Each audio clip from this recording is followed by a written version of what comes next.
Welcome back to our studios here in Lahore. I'm Hamza Amjad. Now, Pakistan's Foreign Minister Shah Mahmood Qureshi says India is planning a Muslim genocide in occupied Kashmir.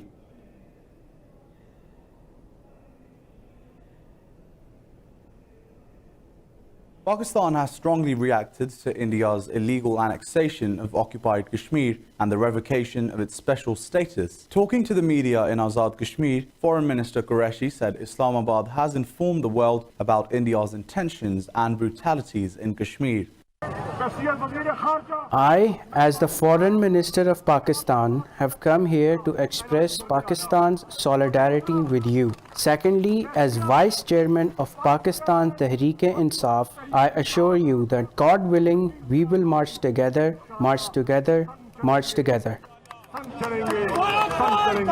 Qureshi said the Indian government cannot hide the truth by blacking out the media and communications in the valley. He said Prime Minister Imran Khan will visit Muzaffarabad on August the 14th. Meanwhile, Pakistan's military chief, General Qamar Javed Bajwa, said the government has initiated multiple efforts to redress the Kashmir crisis. During his visit to the line of control, Bajwa said India is trying to divert the world's attention from its atrocities in the occupied valley. He said the army's commitment to resolve the Kashmir dispute is as strong as its desire for peace.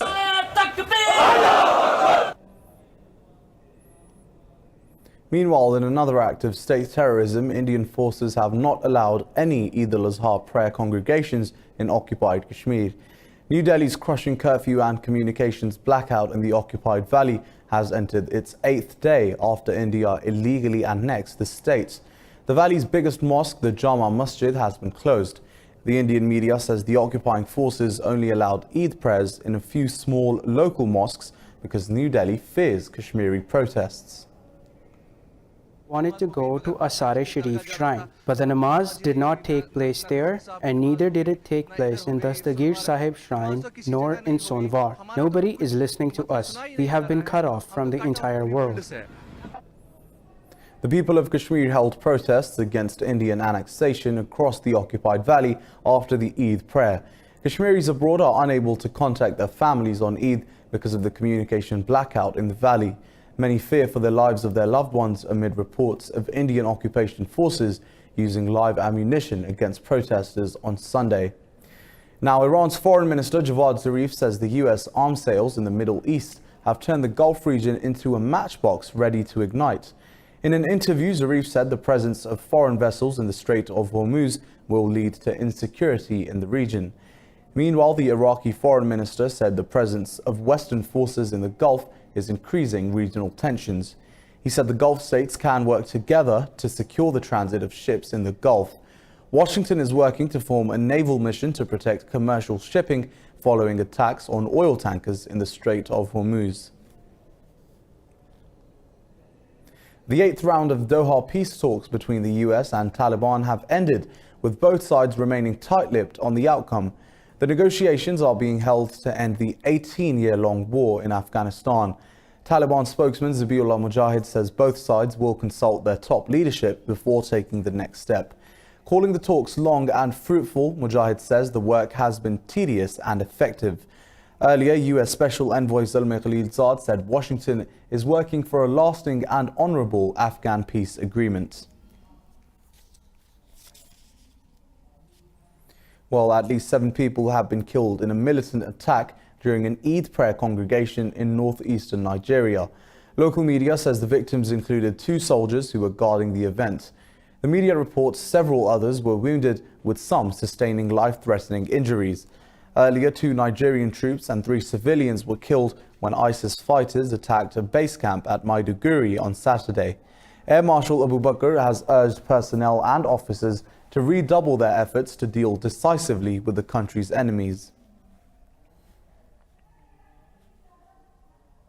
The Syrian Observatory War Monitor says 69 people have been killed during the past 24 hours south of Idlib. It says over 100 air raids were carried out by government warplanes on Khan Sheikhoun, Ma'aret Hurma and adjoining areas. This comes after Turkey said the US deployed more military and logistics equipment to rebels in Idlib. Meanwhile, Russia says it has shot down 6 drones launched by rebels targeting its Hmeimim airbase in Syria. The Russian Defense Ministry says nobody was injured and no damage was done to the airbase. Yemen's southern separatists who captured the country's official capital, Aden, have agreed to attend a meeting called by Saudi Arabia. The Saudi-led coalition fighting against Houthi rebels collapsed last week when infighting broke out in Aden. The Southern Transitional Council leader, Aidarus al-Zubaydi, says he is committed to a ceasefire in the port city. The coalition launched an attack on the separatists after calling for negotiations and a ceasefire. Earlier, the coalition threatened to launch a full-blown military operation against the rebels if they did not quit the captured areas. Meanwhile, the UN said clashes between government forces and rebels have killed 40 people and wounded over 200 since August the 8th.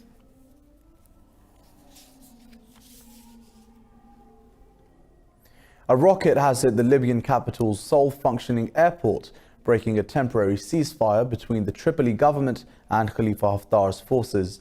Authorities say the Mitiga airport has been targeted by rocket fire on the first day of Eid al-Adha. Following the attack, air traffic was suspended until further notice as smoke billowed from the runway and parked planes. The government has blamed Haftar's forces for attacking the airport and a separate assault in Tripoli's Soug al-Jomar district, which injured 3 civilians. Earlier, Haftar's Libyan National Army and the government agreed to a UN-sponsored humanitarian truce for Eid al-Adha. The death toll from a dengue outbreak in Bangladesh has risen to 76 since July the 1st. The health department says over 2,000 people have been diagnosed with the disease in the past 24 hours. The report says nearly 300 people a day were hospitalized in July, when nearly 50 people died of the disease. The department says over 38,000 people have been affected by the disease since the beginning of the year.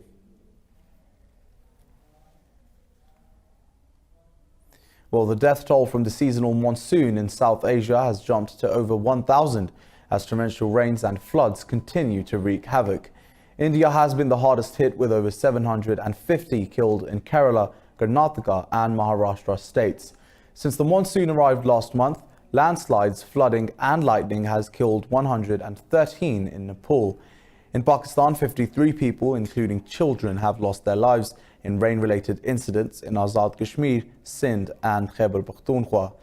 Meanwhile, 97 people have died in Bangladesh as heavy rain lashed across the country, causing floods and landslides. 44 people have been killed and 16 others missing after Typhoon Lakima hit eastern China's Zhejiang province. Authorities have issued a high-level warning throughout the eastern region. Thousands of flights have been cancelled after a natural dam collapsed north of Zhejiang's province city of Wenzhou. Hundreds of trains have been cancelled and over 1 million people have been evacuated. The Chinese state media says 3 million households have experienced a power blackout. Strong winds have destroyed 200 houses and over 66,000 hectares of farmland.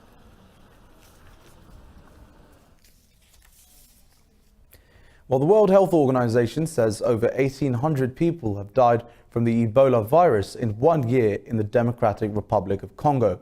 Precautionary measures have progressed in the republic, but people still face difficulties from violence and local disorder.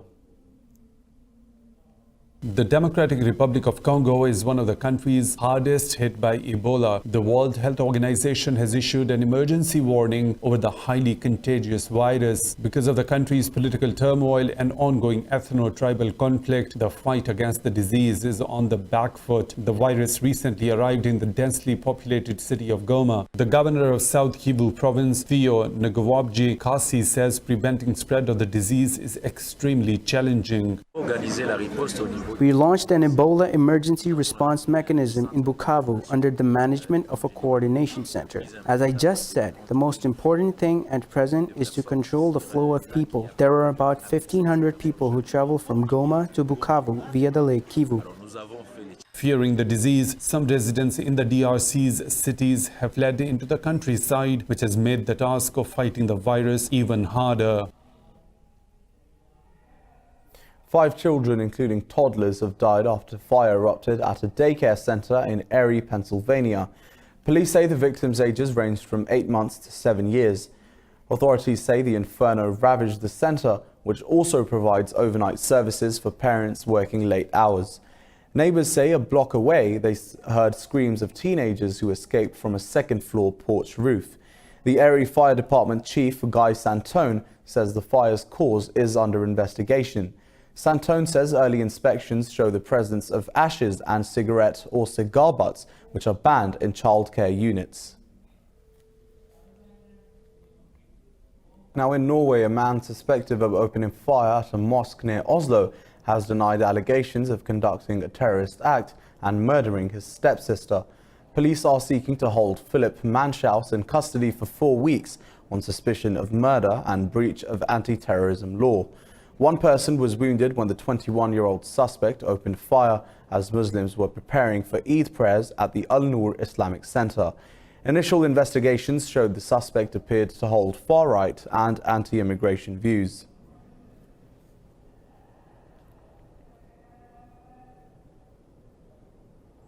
The United States says it will support a post-Brexit UK with a free trade agreement. National Security Advisor John Bolton says US President Donald Trump wants to see a successful British exit from the European Union. He says the US wanted to work with Theresa May's government on a trade deal, but she was not interested. Bolton is in London for talks aimed at improving bilateral ties with the United Kingdom. Britain is scheduled to leave the EU on October the 31st.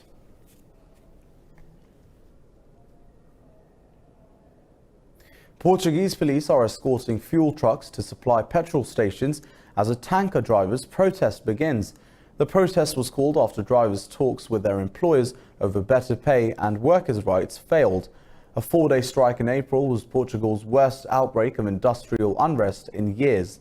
Tanker drivers called it off when they won a wage increase. In Argentina's primary polls, President Mauricio Macri has suffered a crushing defeat against his left-wing rival Alberto Fernandez. With more than 95% of votes counted, the coalition backing Fernandez got over 47% votes, while Macri received 32%. President Macri's defeat has raised serious questions about his chances of getting elected again in October's general election.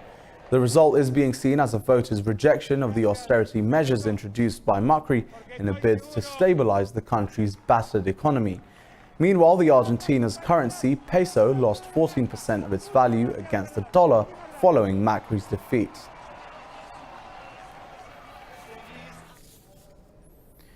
Guatemala's former prison chief Alejandro Giammattei has won the country's presidential elections. The conservative leader led with 59% of the total vote, while his center-left opponent, Sandra Torres, took 41%. Guatemala's electoral tribunal declared the Vamos party candidate, Giammattei, the election winner. Mr. Giammattei was running for the 4th time, while his opponent, Torres, was making her 3rd attempt. He says he will try to renegotiate the controversial migration deal that his country signed with Washington last month. Guatemalan voters say insecurity and corruption were their main concerns. Russia has warned Google to stop interfering in its sovereign affairs. The Kremlin has sent a letter to Google demanding it stop using YouTube video hosting to promote unauthorized rallies. The Russian telecom and media watchdog Roskomnadzor says it will take action if Moscow rally videos are not removed from the internet. 60,000 protesters in Moscow staged the largest demonstrations since President Vladimir Putin's return to the Kremlin in 2011. The protesters defied a crackdown to demand free and fair elections for Moscow's city legislature. Now, constellations of colors woven with fragrances have aligned themselves on the streets of the Colombian city of Medellin. The annual event celebrates craftsmanship of creating breathtaking floral arrangements. Let's take a look. Summer has come into full bloom as scores of florists descended on Medellin for a colorful flower festival. Celebrating the art of floristry, flower fanatics marched on the streets of the metropolis to show off their elaborate floral arrangements. Local families have dedicated themselves to flower production for generations near the flower-rich area of Santa Elena. Their highlight this year is a tribute to Colombia's first ever Tour de France victory. The parade dates back to 1957 when locals invited florists from nearby villages to march in the city. Winners for the best floral arrangements were announced at the end of the festival. God rewards. I can't believe it. I did this letter yesterday with all my children and in-laws who helped me. I can't believe it in getting a prize. I knew what I was doing. I've been looking for it for many years and I've lost because of little things. I said the time will come and it will be perfect. The people of Medellin, or Pesas as they are known, hope the flower fair will help restore city's image and replace memories of Pablo Escobar and drug trafficking. Well, the Berlin Wall fell in 1991, but continues to affect people's lives today. Two childhood friends who were separated by the wall in 1961 have only just managed to find each other. More in this report. This photograph is one of the most iconic images of the division created by the Iron Curtain. Today, the two teenage girls holding hands over the wall are 73 years old. Rosemarie Badaszewski, who lived in East Berlin, is still surprised that the guards allowed the picture to be taken. What I did was, of course, not meant to be. I ran straight to the wall without looking right and without looking left. The policeman who is in the picture should have stopped me. I did not think about it at all. I did not even realize what I was doing. I walked towards my friend with only that thought in my head. The other wall girl, Kriemhild Meyer, says she remembers how surreal it felt when she found out her city was being divided. It was a Sunday morning and I was with my cousin in Marienfeld. We heard the news and heard that the Russians, they always call them the Russians, wanted to close the border. Every day the papers were filled with news about how many crossed the border the day before. So it was an obvious step for them to close the border. 136 people died trying to cross the wall to get to the western side from the east during the Cold War. By the late 1980s, the wall included 45,000 concrete blocks, 259 dog runs, and 302 watchtowers. Today, only a few remnants of the 3.6-meter tall monstrosity remain. Now, South Africa is feeling the strain from having to deal with hundreds of unidentified dead bodies. Most of these corpses are thought to be of undocumented migrants. As there is no pragmatic way of linking these unidentified bodies to the individual families, the families spend a lifetime searching for their loved ones. Being the most advanced economy in Africa, the country offers the promise of better lives to people across the continent. Millions of African migrants pour into the country in search for greener pastures. After migrants enter South Africa, their families remain in the dark about their whereabouts and even about their death. Mostly, this is because there is no way of identifying them. We migrated together in 1974. I was 14 years old. Then, in 1976, I went back home, leaving Sampinia here. Since then, I didn't know whether Sampinia was alive or not.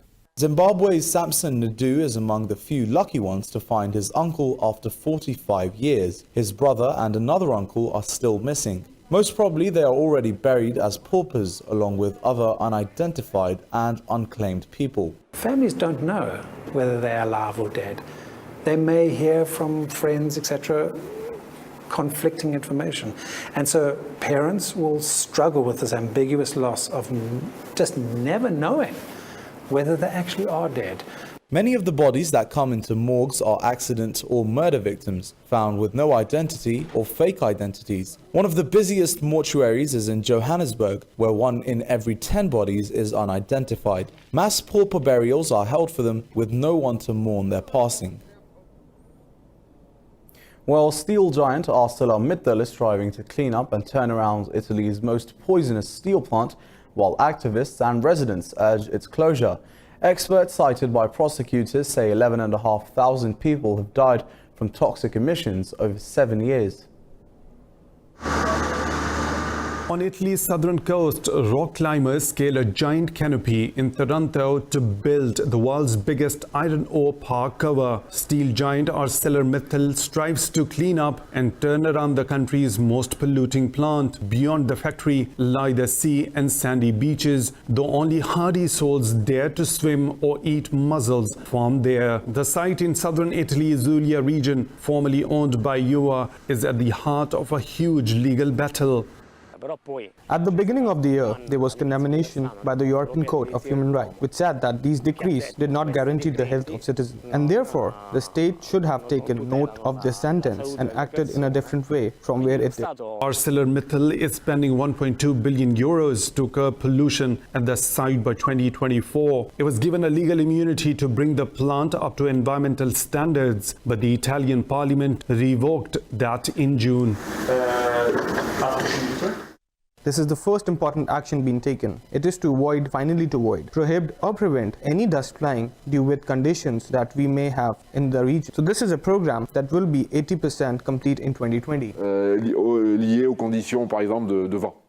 As Taranto suffers from record unemployment, some feel everything should be done to save the steel works. But ArcelorMittal has struggled to win hearts. While the company pledges to slash dioxin and dust emissions to below EU limits, they cannot be eliminated entirely. Families have been hit by abnormal levels of tumors and respiratory diseases. There are two possible causes, pesticides or dioxins. Since we do not live near fields and are careful about hygiene of fruits and vegetables, impossible. On the other hand, we live next to the factory that has been dumping dioxin day and night for years. 1 + 1 makes 2. No need to do some study to prove it. Many residents accuse the government and the plant's previous owners of willful negligence.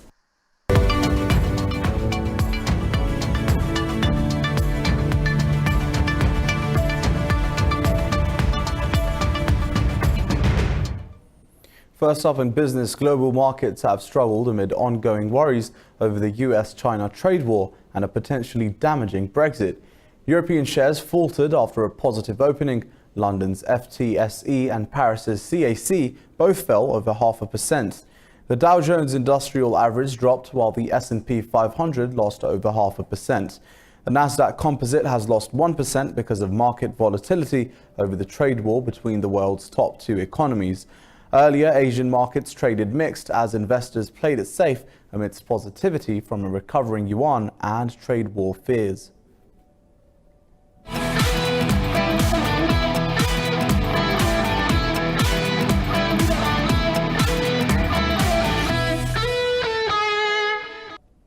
Over in Belarus, fans and players have been taking part in the swamp soccer in the small village of Dombrovkas as part of the local festival of the sea. 20 male and 4 female teams from all over the country are involved in the tournament. Swamp soccer is a form of association football that is played in bogs or swamps. The small pitch is mostly mud, which makes hitting the ball a tough job. A local school teacher says it was very tough to play in such challenging conditions.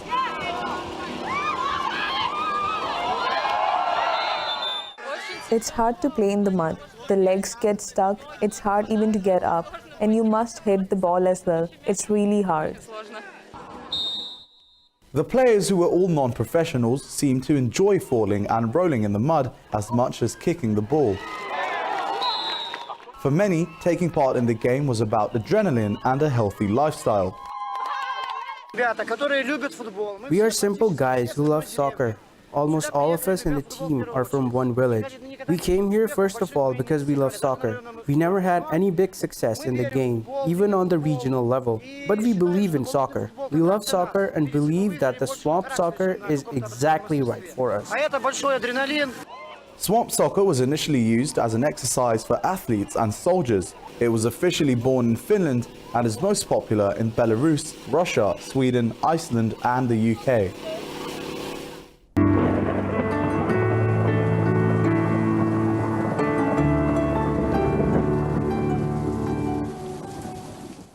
Well, it's 32 degrees Celsius here in Lahore, but let's take a look at the weather around the world.